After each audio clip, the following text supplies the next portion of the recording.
Thank you, Senator Worker. Senator Shaheen, please. Well, thank you both for your work on this report, and thank you to the other members of the commission, those of you who are here and those who are not. You talked about the communications, the need for interoperability and for communications, but I didn't hear you talk about, and also you talked about an approach that coordinates all elements of national power, but you really didn't talk about the information environment. So can you, one of the areas where we are not keeping up with our adversaries is in the information environment. It's with disinformation, misinformation. So can you talk about what the report suggests we should do with respect to information? Well, it's a hugely important topic. And you're right, we haven't got there yet. But malign influence, foreign malign influence in our pending election is something that we're all worried about. And it is a security threat. Let's go there. But certainly across the world, foreign malign influence and dis and misinformation can alter how we understand what the threats are against us. This is a huge focus now of our intelligence community, and I'm glad this committee is also paying attention to it. We touch on it, but we really, I'm just looking at Ambassador Edelman, we don't have a focus on that. We do talk about AI, cyber, and the information environment, but we don't specifically address mis and disinformation, and I wish we had paid more attention to that.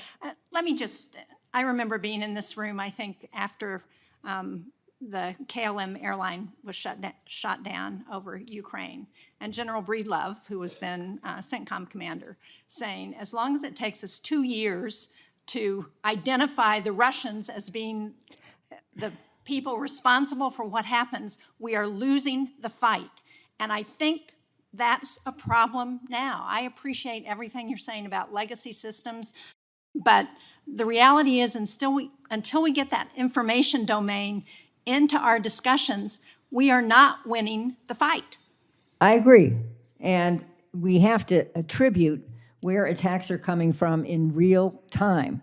It's tricky, for example, in responding to cyber attacks, to know whether if China does something to us or Russia or some criminal syndicate, we should respond immediately, because tit for tat can lead to unwise outcomes for us. But nonetheless, we have to know who did what to us. And we don't you're have totally a strategy.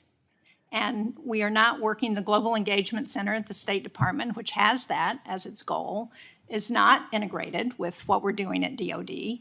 So we addressed that. We do say that the State Department, Defense Department have to align their regions of operation with each other, and then add in the Treasury Department with sanctions, add in all the other agencies of government like AID that have some play here, add in partners and allies. That's the way to project American power. And you're right that a huge focus needs to be, absolutely needs to be, on finding the source of dis and misinformation and making sure we correctly understand the threats against us.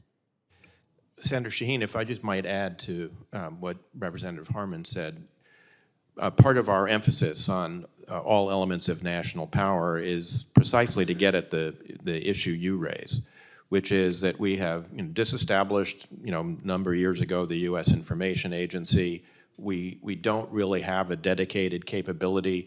We have in the Department of Defense a capability for military information to support operations, which is an important capability, but I think sometimes, because there's a default to DOD, they end up engaged in information operations that are really beyond what they're capable of executing effectively, and I think that is a problem. So we need a better integrated effort across the entire panoply of national security institutions, but also need some dedicated effort on information. Our adversaries think information is a hugely important domain. They invest a lot in it, and we just have not matched that investment. I certainly agree with that. I'm pleased to hear both of you say that. Hopefully that will be more of a focus going forward, and I appreciate the First Amendment concerns. However, we were able to deal with that during the Cold War. We ought to be able to deal with it today. Thank you. Thank you, Mr. Chairman. Thank you, Senator Shaheen. Senator Fisher, please.